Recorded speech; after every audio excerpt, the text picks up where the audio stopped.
Me llamo Mariana López García. Tengo 42 años, vivo en la Ciudad de México, en un departamento angosto de la Colonia del Valle que huele a café frío y a talco cuando mi hija deja su mochila en el suelo. Trabajo como enfermera en un hospital público por las noches y, durante el día, intento recomponer los pedazos de una vida que nunca supe que se rompería así. Estoy casada, o eso decía el papel, con Alejandro Ramírez Ortega desde hace 19 años. Tengo una hija, Sofía, de 17. Mi vida ahora se parece a una carretera vieja, llena de baches, con señales que ya nadie ve y con un coche que se niega a arrancar sin que yo lo empuje. Antes de seguir, si te interesan historias reales que tocan el hueso, por favor considera suscribirte. No es fácil hablar de esto, pero quizá alguien allá afuera necesita escucharlo. Es de madrugada cuando escribo esto en la mesa de la cocina. Afuera la ciudad despierta con el ruido de los microbuses, el olor a pan recién hecho y la humedad que se pega en la piel. Oigo la respiración profunda de Sofía en la habitación de al lado, el timbre de un radio lejano que anuncia el tránsito. Mi rutina tiene el ritmo del hospital, guardias nocturnas, manos que tiemblan sujetando sueros, miradas que me devuelven la calma y otras que me ponen a prueba. Saqué la carrera para sostener a mi hija y, sin darme cuenta, también sostuve a un hombre que, con el tiempo, aprendió a usar mi silencio como capital. Alejandro es carismático en público, dueño de una sonrisa que abre puertas. Tiene una voz que sabe hacer justicia, en reuniones sociales, impone y reduce. Al principio pensé que su seguridad complementaba mi timidez. El primer año nos reímos mucho, había promesas de viajar, noches con vino tinto en la terraza, planes que olían a futuro. Los niños que vimos en parques, las bodas de amigos, las cenas con nuestras familias, todo era un tapiz de posibilidades. Pero las promesas se volvieron facturas, las risas disminuyeron y las cenas se convirtieron en exámenes. Aprendimos a no pelear en voz alta por la dignidad, él me corregía con frases pequeñas que, con los años, hicieron una montaña. No exageres, te lo digo por tu bien, así no se hace. Detrás, anulaba mis deseos con la sutileza de quien conoce bien el territorio que pisa. Me reprochaba por cosas que yo sentía como propias, que trabajara de noche, que me negara a ciertas fiestas familiares, que cerrara la boca cuando debía hablar. Su humillación no siempre fue un grito, muchas veces fue un comentario en la mesa, una ironía frente a amigos, el silencio cuando yo necesitaba apoyo. Sofía creció viendo ese ballet de migajas. A veces la escuchaba en la noche, preparando tareas, con la cara iluminada por el celular. A su edad yo creía que el amor era para siempre, la madre que fui le enseñó a ser independiente, a cocinar frijoles, a poner ropa a lavar. La parte más dolorosa de todo esto no fue que Alejandro me humillara, fue que lo hizo donde debía protegernos. En la casa, en nuestros actos de comunidad, en reuniones escolares. Era como si cortara una cuerda que nos sostenía y esperara que no nos cayéramos. La tensión acumulada llegó a su punto de ebullición con una invitación que sentí en el estómago como un puño. Era la fiesta de clausura del año escolar de Sofía, la entrega de reconocimientos, la comida con padres y maestros en la explanada de la escuela. Sería un espacio público, con gente de la comunidad, con la directora que siempre me agradecía mi tiempo en jornadas de salud, con compañeros de trabajo, con vecinos. Alejandro insistió en acompañarnos. Le dije que no hacía falta, que iría con Sofía sola, pero él quería mostrarse, apoyando. Su papel público alimentaba su ego, y yo cediendo hacía que mi silencio fuera su escenario. En los días previos, mis noches fueron peores. Insomnio que me estrellaba contra un muro de recuerdos, la primera vez que me habló con desprecio, la vez que me dejó sola meses por un viaje de trabajo del que no volvió con excusas. Imaginaba la explanada de la escuela con mesas de plástico, olor a pollo asado, niños corriendo con globos, el sol derramando su calor sobre las cabezas y esa presión en mi garganta como si en cualquier momento alguien accionara un botón y todo colapsará. La ansiedad se manifestó físicamente, latidos saltando como un tambor, manos secas, un nudo en el estómago que no sabía si era miedo o vergüenza. Antes de salir, Sofía me abrazó con la naturalidad de una hija que cree que la noche solo es otra palabra. Ella no sabía que dentro de mí se libraba una guerra. Mamá, estás rara, me dijo con su voz de adolescente. Respondí con una sonrisa que pesó una tonelada, solo estoy cansada, amor. No le dije que esperaba que Alejandro empeorara las cosas, que su necesidad de control solía encenderse bajo los focos. Salimos. La explanada olía a césped recién cortado, a comida de feria y a colonia barata. Gente, padres con cespendes, madres con blusas floreadas, adolescentes con mochilas. el sol golpeaba la lona que cubría las mesas, el viento movía banderines.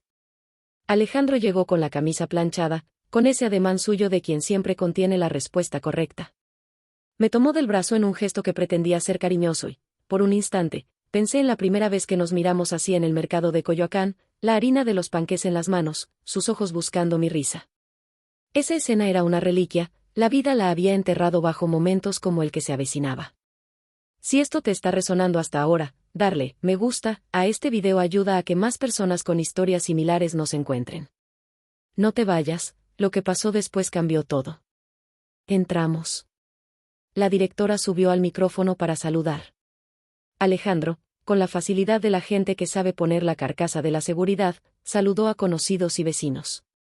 Yo sentí que las palabras que él tenía guardadas podían salir en cualquier momento, su agresividad estaba afinada para públicos, ataques sutiles que dejaban cicatrices visibles solo si te fijabas. Y no pasó mucho tiempo antes de que las primeras flechas fueran disparadas. Su voz, en un principio baja, fue subiendo hasta que fue imposible no oírla. Mariana, dijo, con un tono que escupía una ironía bien practicada, es admirable que dejes tus noches abiertas para ayudar en otros hospitales. De verdad, alguien tiene que hacerlo mientras yo mantengo la casa y trabajo para sostener ciertas cosas. Un silencio incómodo se instaló entre los que estaban cerca. Yo lo miré, intentando entender la dirección de su comentario. ¿Quiso agradecer? ¿O quiso señalar que él era el proveedor?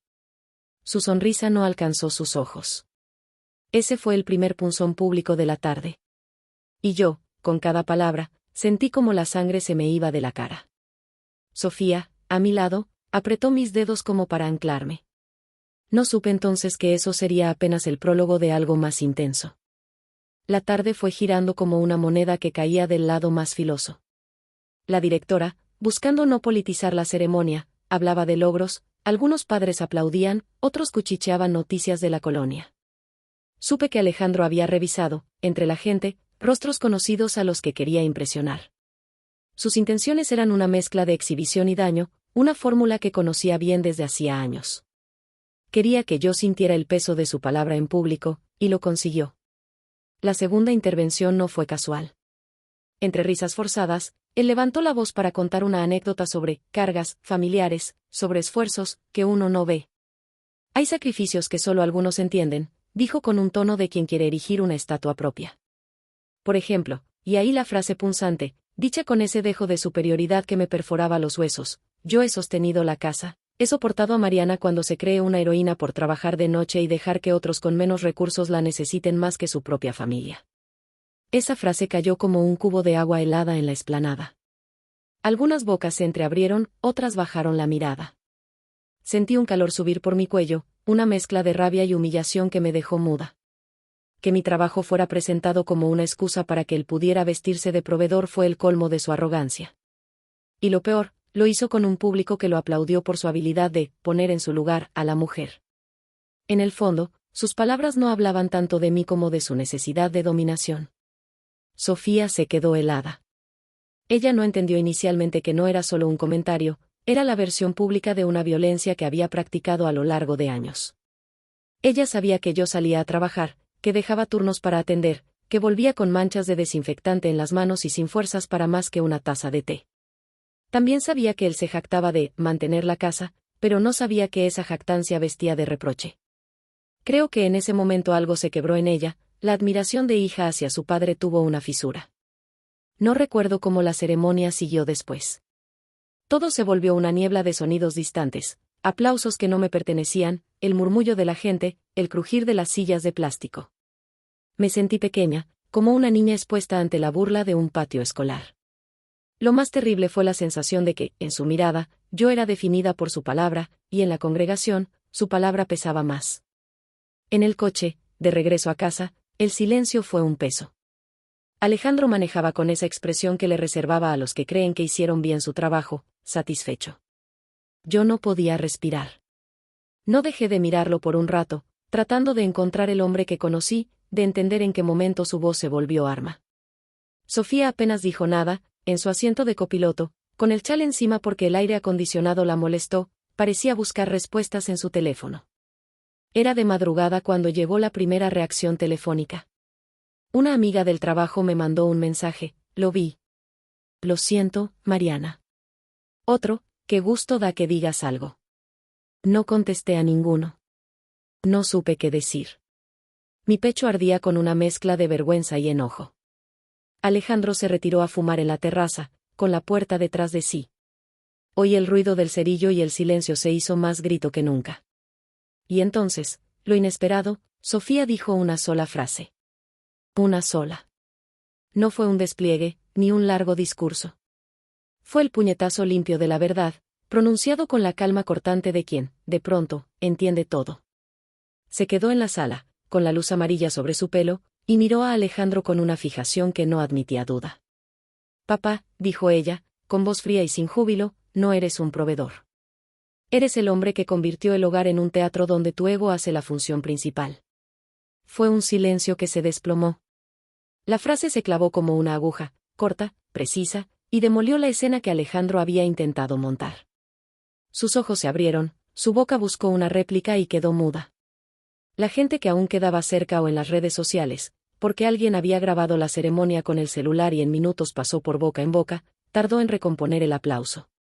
Sofía no solo lo llamó por lo que era, un hombre necesitado de aplausos, sino que redujo a cenizas la fachada que él había construido con tanto cuidado. La expresión en su rostro fue la de un adulto que de repente ve la verdad sobre el niño que insiste en actuar. Alejandro, que solía manejar las situaciones públicas con una mezcla de socarronería y control, no supo cómo recomponer su papel. La frase de Sofía fue un golpe que vino de donde él menos esperaba, de su propia hija. Y el golpe fue más devastador por su sinceridad.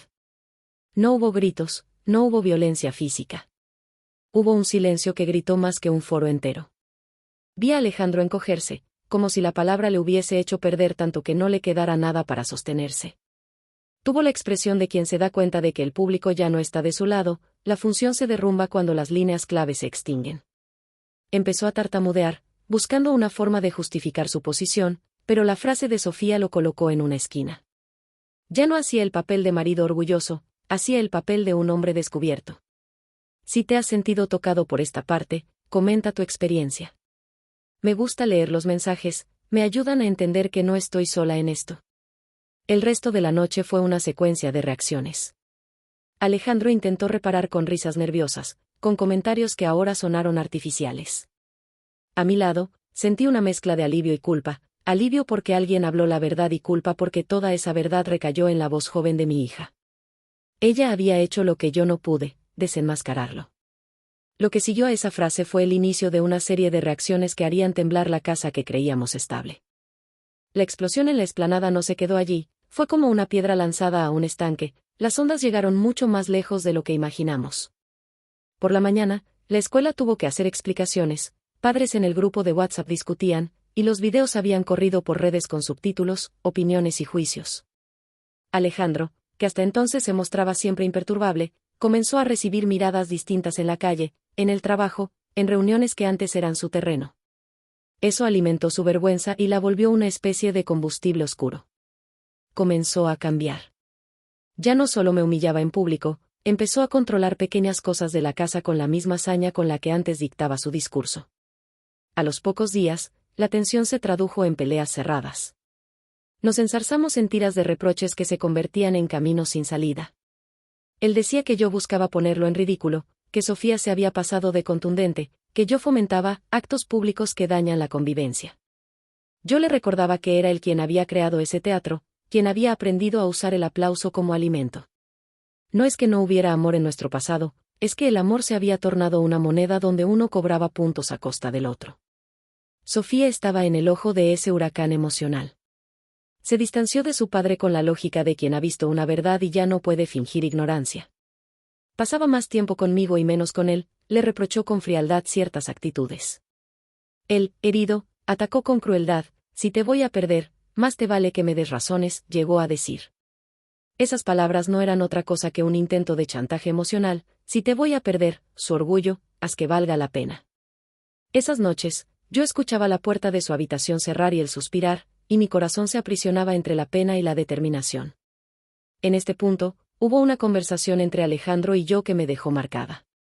Fue una noche en la cocina, con la lluvia golpeando la ventana y el humo del café formando fantasmas en el aire. Yo intenté hablar en términos de reparación. Necesitamos terapia, Alejandro. No podemos seguir así. Él tomó la taza con manos que temblaban, y algo en su mirada era de derrota.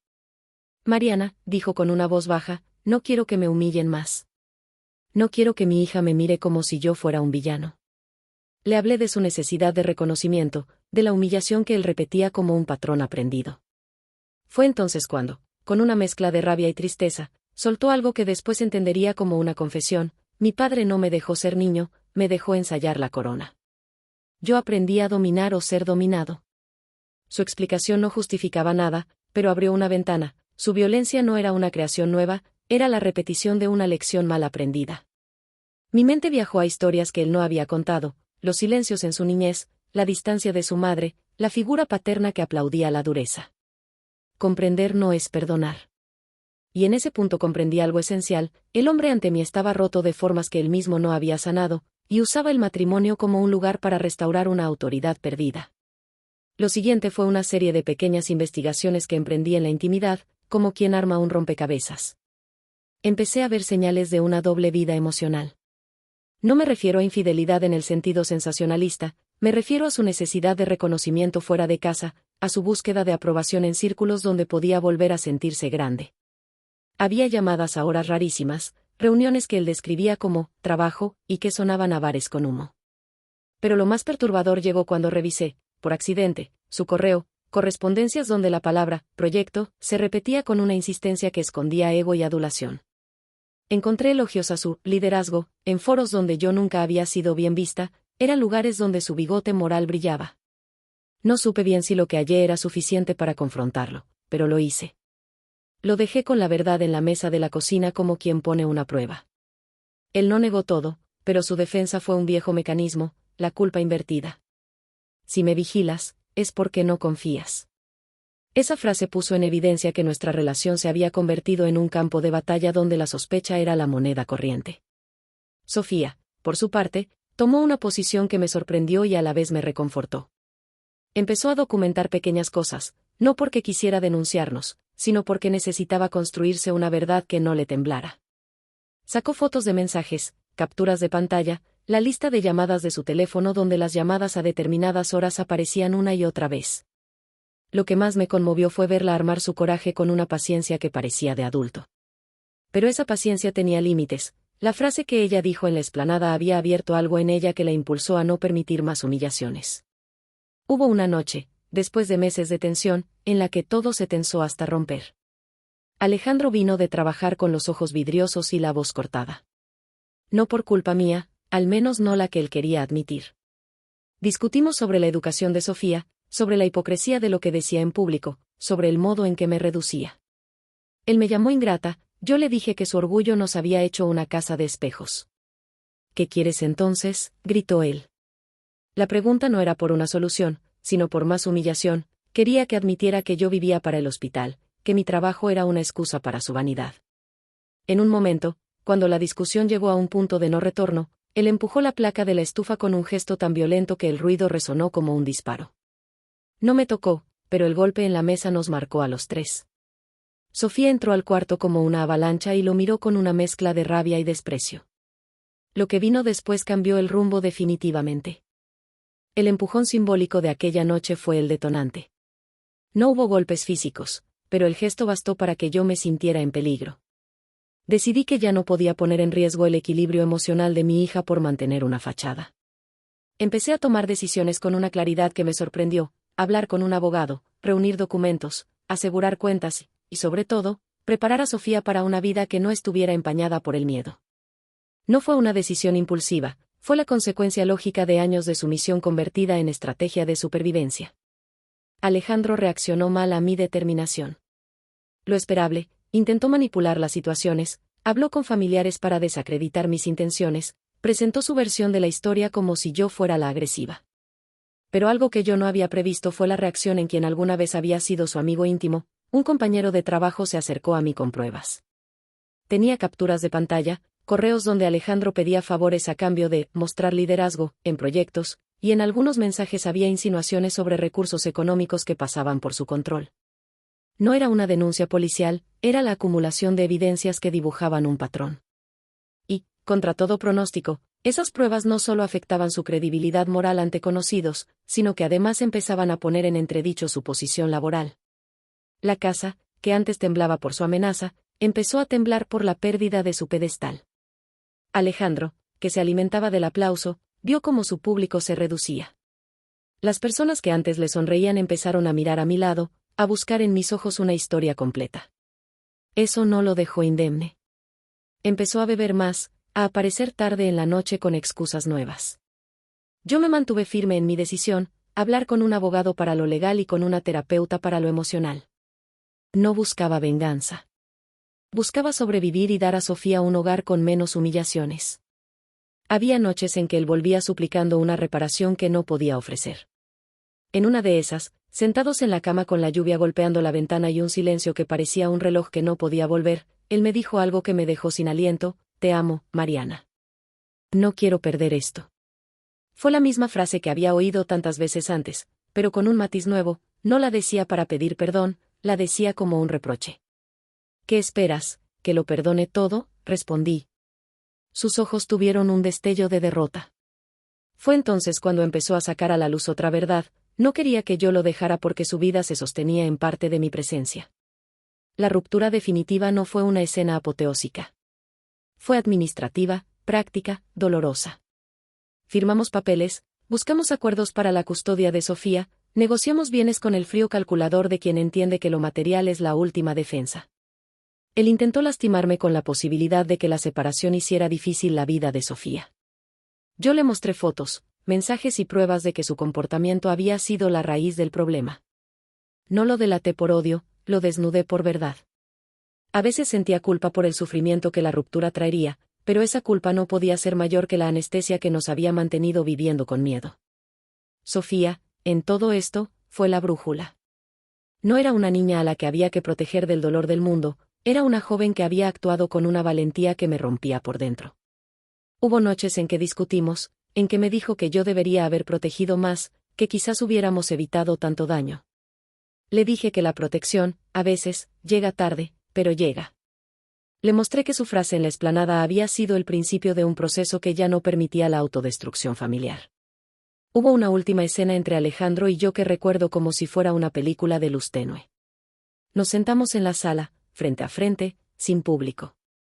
Él me miró con ojos que parecían pedir permiso para ser vulnerable. «No sé hacerlo distinto», murmuró. «No sé cómo no herir». No salían disculpas grandilocuentes, salía la verdad de alguien que se reconocía incapaz. Yo me acerqué y tomé sus manos, no por reconciliación, sino por humanidad. «Puedes aprender», le dije, «pero no aquí.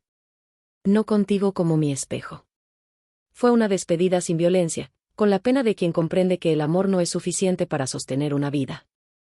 El proceso de separación fue largo, fatigoso y muchas veces solitario. Hubo días en que desayuné en la mesa sola y sentí el hueco en el pecho. Hubo noches en las que el llanto se me quedaba en la garganta para que Sofía no lo viera. Pero también hubo momentos luminosos, desayunos compartidos con mi hija en los que las palabras eran sinceras, caminatas por el barrio donde los vendedores nos saludaban con afecto, la sensación de que recobraba la voz en pequeños gestos.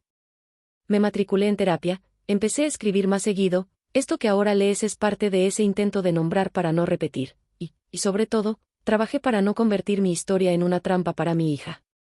Si esta historia te toca, suscríbete para acompañarme, prometo seguir contando.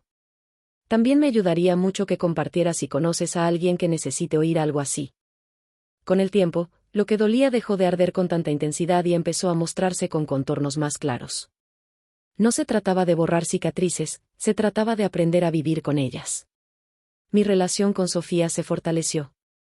Ella desarrolló una autonomía que me sorprendió, decidió estudiar una carrera técnica que le gustaba mucho y se convirtió en el sostén emocional que antes yo creía deber asumir sola. Hubo terapias familiares donde hablamos sin espectros, donde nombramos la humillación para que perdiera poder. Nos reímos de cosas pequeñas, en una especie de terapia que funcionó más que cualquier manual, recuperar ritmos propios. Alejandro, por su parte, enfrentó consecuencias profesionales y sociales. Perdió algunos contratos, recibió advertencias y, lo que más le dolió, tuvo que enfrentar la posibilidad de que su propia familia, la que había alimentado su ego, lo mirara de otra manera. No justifico sus actos, solo quiero decir que la caída fue humana y que, en un momento, la humillación que él infligía se volvió sobre él. No porque buscara venganza, sino porque la verdad, cuando sale, no tiene tregua. A veces me cruzo con él en el mercado del barrio. Sus ojos han perdido esa arrogancia que tanto me lastimó. Nos saludamos con cortesía. No hay reconciliación en lo romántico, pero sí una especie de tregua civil, dos personas que comparten un pasado y una hija y que han elegido no vivir en guerra permanente. En ocasiones pienso en perdón. No creo que perdonar signifique olvidar. Para mí, perdonar fue más una decisión de dejar de permitir que ese pasado determine mi presente. Perdoné para seguir siendo yo, no para volver a él. La lección más grande que me dejó todo esto no es estrictamente moral, es práctica y humana. Aprendí que las humillaciones, si se repiten, calan y se convierten en costumbre. Aprendí a nombrar la violencia cuando la siento, a decir, esto me lastima, en voz alta y sin adornos. Aprendí que el silencio puede ser cómplice y que a veces la valentía más absoluta es decir una verdad, aun cuando esa verdad sea dolorosa. También aprendí que los hijos no son escudos ni armas, son personas que merecen crecer lejos de la humillación. Si has pasado por algo parecido, escribe en los comentarios. Me apoyo en tus palabras y en las de otras personas que han pasado por esto. Compartir no es solo contar una historia, es construir un mapa para otros. Hoy, cuando camino por la colonia con Sofía, ya casi una adulta, siento el aire con una mezcla de melancolía y esperanza. Oigo el barullo del mercado, el olor a tortillas y a café que invade la mañana. Mi cuerpo ya no reacciona como antes ante una mirada que me aplaste. Me sostengo. Me conozco mejor. Sé dónde están mis límites y los antepongo. Y sobre todo, he aprendido a enseñar a mi hija a nombrarlos y a defenderlos. Si algo de mi relato te marcó, por favor considera suscribirte y compartir. No lo hago por fama, lo hago porque sé que cuando una persona nombra su verdad, otra puede sentir el permiso para nombrarla también. La vida no cerró con un final feliz cinematográfico. Cerró con una lección, el respeto es la base de cualquier hogar. Cuando alguien rompe esa base, el hogar se derrumba. La reconstrucción es lenta, pero posible. Mi despedida no es una moraleja simple. Es una invitación, si hoy te humillan, si hoy callas para no empeorar las cosas, recuerda que las palabras de quienes amamos, y a veces también de quienes nos hieren, pueden ser herramientas de destrucción o de verdad. Si alguien te humilla, que la humillación no se vuelva costumbre. Busca ayuda, dibuja tus límites, aprende a nombrar el daño. Y si escuchas a tus hijos, no minimices lo que ellos ven, a veces la mirada de una hija lo ve donde nosotros, los adultos, ya no queremos mirar. Gracias por escuchar. Si esto resonó contigo, compártelo con alguien que necesite oírlo. Tal vez, en esa cadena de palabras, encuentres compañía para dar el paso que yo di, salir del teatro y buscar la intimidad de una vida más honesta.